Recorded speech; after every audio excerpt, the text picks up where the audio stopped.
आज हम डिस्कस करेंगे अलजेब्रा के जो मोस्ट इंपॉर्टेंट क्वेश्चंस हैं उनको हम डायरेक्टली यहाँ पर देखेंगे। ओके, जैसे कि हमारे पास में इक्वेशन दी गई है और हमें पूछा गया है कि x की power cube plus 1 upon x की पावर क्यूब का वैल्यू पूछी गई है। तो हम इस तरह के जो क्वेश्चंस हमने प्रीवियस लेक्चर्स में देखे हैं तो हमें क्या करना पड़ता है, x प्लस 1 अपॉन x की अगर वैल्यू मिल जाए तो हम इसकी वैल्यू इजीली फाइंड आउट कर सकते हैं। तो देखिए, हम इस टर्म को इस टर्म के रूप में हमें कन्वर्ट करना है। मैं क्या करता हूँ, ऊपर भी x का डिवाइड करूंगा और नीचे भी x का डिवाइड करूंगा। तो ऊपर x का भाग दोगे तो क्या आएगा, 1 आएगा।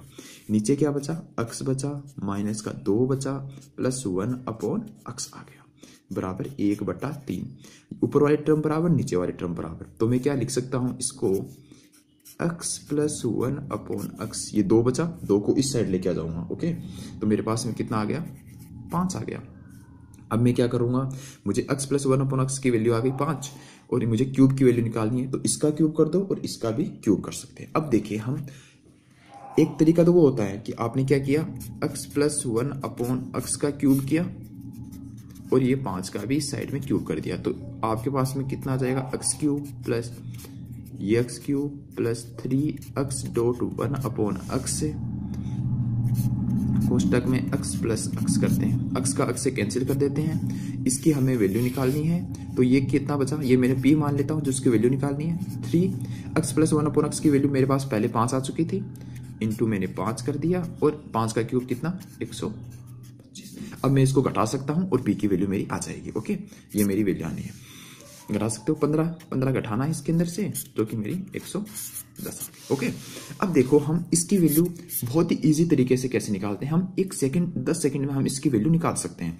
अब देखिए, इसके अंदर x की वैल्यू अगर मैं 5 रख दूं, मैंने 5 रखा x की वैल्यू, प्लस 1 अपॉन 5 रखा, ये मुझे पता है कि ये 5 से थोड़ी सी ज्यादा होगी, बस थोड़ी सी ही ज्यादा होगी, यानी कितनी, 5.2 के आसपास हो जाएगी। ठीक है, तो मैं क्या कर रहा हूं, x की वैल्यू मुझे मतलब थोड़ी सी कम होनी चाहिए, मतलब 4.8 के आसपास मेरी वैल्यू होगी तो मेरे ये मान आ जाएगा। ओके, तो मैं क्या करता हूं, इस वैल्यू को, ओके, इस वैल्यू को x बराबर 5 में x बराबर 5 रखता हूं इसके अंदर, तो मेरे पास में कितना आ जाएगा, जो कि x क्यूब है, इसके अंदर मैंने x बराबर 5 रखा तो मेरे पास में 125 प्लस 1/125 आएगा। ओके, तो मेरे पास में 125 के लगभग वैल्यू आएगी।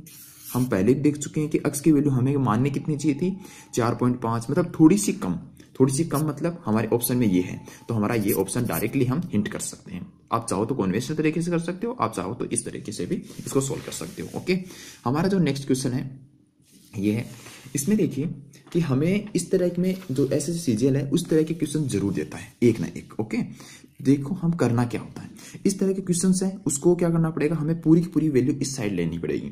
देखो कैसे बनता है ये, तो इसमें हम देखेंगे a स्क्वायर, इसको मैं 2a बना दिया, प्लस b स्क्वायर, सॉरी ये प्लस का था तो इस साइड में जाकर के माइनस का बन जाएगा। ठीक है, माइनस का बन गया।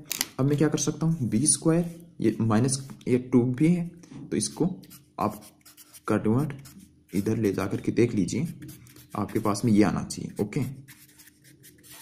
अब देखिए हमारे पास में a प्लस बी का स्क्वायर का हम फॉर्मूला भी पढ़ चुके हैं, तो उस तरह के हमें बनाने हैं इसके अंदर से टर्म्स। इस तरह का सीजीएल्स में एक क्वेश्चन जरूर आता है। तो देखो इसके अंदर मुझे अगर एक और मिल जाए, इसके अंदर मुझे एक जुड़ जाए, इसके अंदर मुझे एक मिल जाए और उसके अंदर मुझे एक मिल जाए, तो मेरे पास में पूरा काम हो जाएगा। तो ये 3 खर्च हो गया पूरा पूरा। देखो a square minus 2a plus 1, तो कितना हो जाएगा, a माइनस 1 का स्क्वायर बनता है ये क्या बनता है, b प्लस 1 का स्क्वायर बन जाता है, और ये क्या बन जाता है, c प्लस 1 का स्क्वायर बराबर 0, क्योंकि 3 तो खर्च हो चुका है। अब यहाँ पर ये अगर ये 0 है तो मैं इसको भी 0 कर सकता हूँ, इसको भी 0 कर सकता हूँ, इसको, तो 0 0 प्लस 0 बराबर 0 होता है। तो a बराबर 1 आ गया, इसको मैंने 0 के बराबर रखा, b प्लस 1 को 0 के बराबर रखा तो कितना आ जाएगा, माइनस का 1, c प्लस 1 को 0 के बराबर रखा तो -1। अब इसके अंदर ये वैल्यू पुट कर दीजिए, आपकी वैल्यू आ जाएगी। ओके, अब यहाँ पर हम नेक्स्ट क्वेश्चन देखते हैं। ओके, नेक्स्ट क्वेश्चन है हमारे पास में, हम पहले भी ये क्वेश्चन डिस्कस कर चुके हैं। जो पहला हमारा क्वेश्चन था उसके अंदर क्या था कि ये टर्म दी गई थी, इसकी टर्म की वैल्यूज पूछी गई थी x क्यूब की।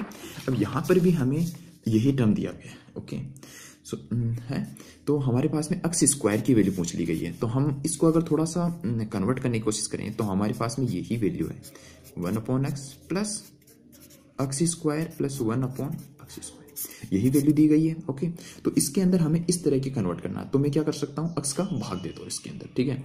तो मेरे पास में क्या बनेगा, अक्स स्क्वायर, सॉरी ये क्वेश्चन में मिस्टेक है, ये अक्स स्क्वायर था, ठीक है। इसमें अक्स बना, अक्स का भाग दिया, 3 + 1/x दिया बराबर 0।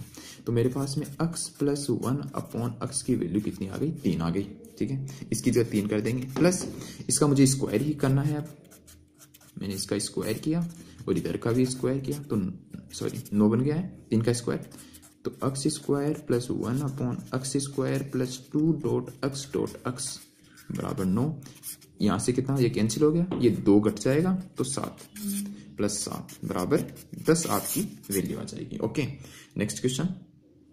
हमारा जो नेक्स्ट क्वेश्चन है उसके अंदर हमें 1/x plus 1/y plus 1/z की वैल्यू फाइंड आउट करनी है।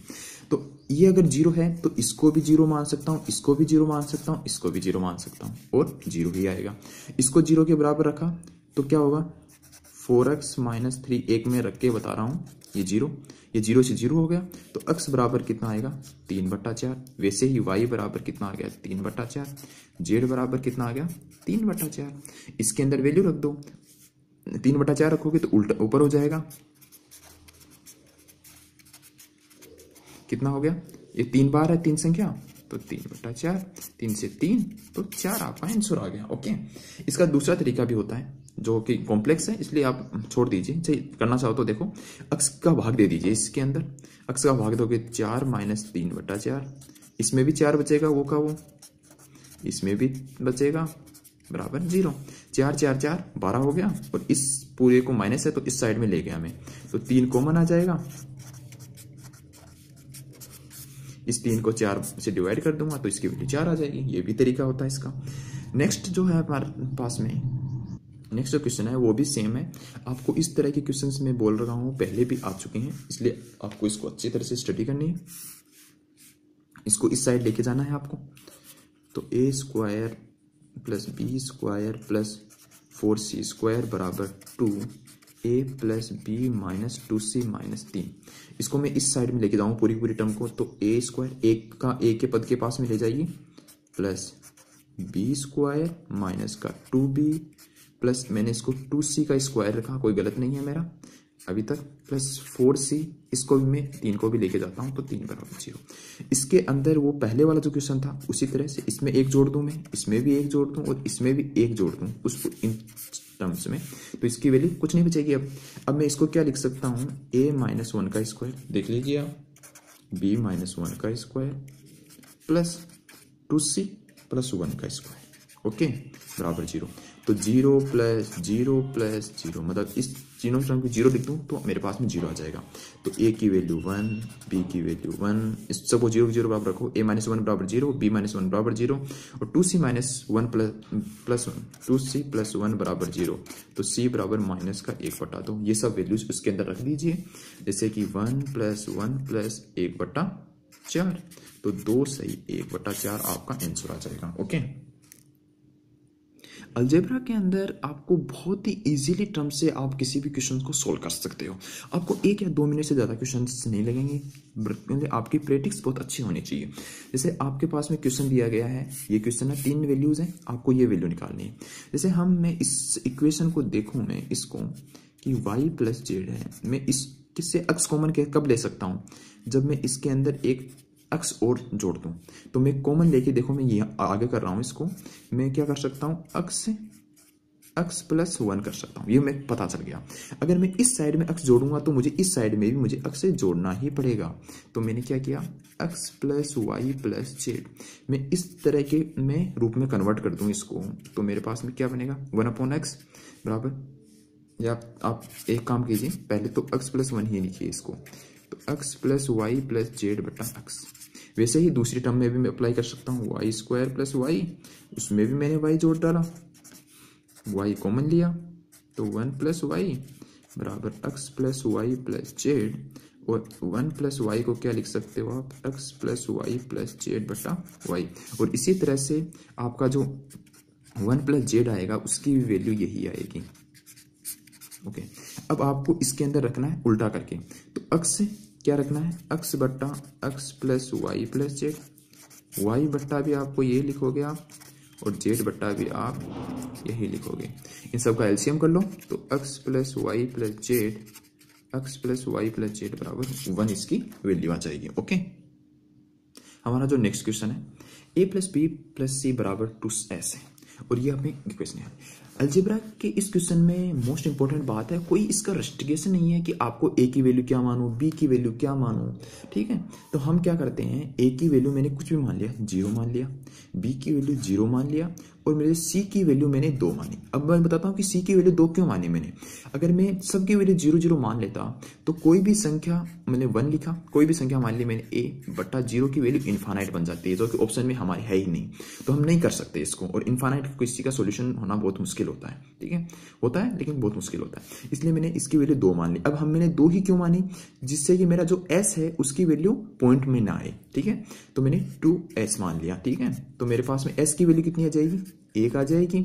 a की वैल्यू मैंने बता दी 0 है, b की वैल्यू 0 है, c की वैल्यू 2 है। अब इसके अंदर ये वैल्यू रख दीजिए आप, जैसे कि मैंने रखा कि पहला 1 प्लस 1 माइनस 0 का स्क्वायर 1 बनेगा, प्लस ये बनेगा, प्लस 1 माइनस 2c का स्क्वायर कर दिया आपने, प्लस 1 का स्क्वायर, तो 1 बन गया, और नीचे वापस से 1 बन गया आपके पास में। तो मेरे पास में 4 आंसर आ जाएगा। ओके, जो नेक्स्ट क्वेश्चन है उसमें a प्लस 1 अपॉन a बराबर 4 है, तो हमें वैल्यू इसकी निकालनी है। हम देख रहे हैं कि ये इसी का स्क्वायर बन रहा है, तो इसमें कौन सी टर्म मिसिंग हो गई है, इसमें तो a माइनस -2 है, ऊपर वाले में -2 नहीं है, तो क्या करते हैं हम -2 घटा देते हैं दोनों साइड में। तो मैंने a -2 किया बट्टा 1 अपॉन a -2 किया, बराबर मेरे पास में 4 -2। एक चीज याद रखिए आप कि a प्लस 1 अपॉन a है, इसका अगर स्क्वायर करते हैं तो क्या बनता है, तो आपके पास में बनता है a square plus 1 upon a square plus 2 a dot a, मतलब हमेशा 2 ही बचेगा, ठीक है। तो देखते हैं ये बना मेरे पास में, तो मेरे पास में 2 आ गया। अब मैं इसका स्क्वायर कर देता हूँ, जो कि हमें दिख रहा है इसका स्क्वायर ही हो रहा है, तो a -2 का स्क्वायर प्लस 1 अपॉन a -2 का स्क्वायर, जैसा कि मैंने बताया हमेशा 2 ही बचेगा, और मुझे इसका भी स्क्वायर करना है, तो 4 बन गया। इसकी वैल्यू निकालनी है मुझे, तो इस 2 को मैं इसमें डिवाइड कर देता हूँ, तो 4 - 2 मतलब 2 मेरा आंसर आ जाएगा। ओके, जो हमारा नेक्स्ट प्रॉब्लम है वो यहाँ पर ये दी गई है कि इसकी वैल्यू 0 है, तो हम क्या माने अब, जैसे कि मैंने किया कि a³ minus b³ minus c³, आपको कोई रेस्ट्रिक्शन नहीं दिया कि आपको वैल्यू यही माननी पड़ेगी, पॉजिटिव माननी पड़ेगी, नेगेटिव माननी, आप अपनी मर्जी से कुछ भी मान सकते हो। जैसे मैंने a की वैल्यू मैं मान लेता हूँ 1 है, b की वैल्यू भी मैंने 1 मान ली, c की वैल्यू मैंने 0 मान ली, तो 1 -1 और -0 0 आ गई, मतलब मान सकता हूँ मैं। ये वैल्यू पुट करके इसमें रख दीजिए, तो मेरे पास में मैंने वैल्यू रखी इसके अंदर 1 -1, ये 9 है, 10 b की पावर 9 है, ये कितना हो जाएगा 0, और इसमें भी 0 है तो 0, तो मेरे पास में इसकी वैल्यू 0 आ जाएगी। ओके, अगर आपको हमारा वीडियो पसंद है तो सब्सक्राइब जरूर कीजिएगा। अगर इस लेक्चर के किसी भी क्वेश्चन में आपको कोई प्रॉब्लम है तो कमेंट बॉक्स में कमेंट जाके कीजिएगा। Okay, thank you.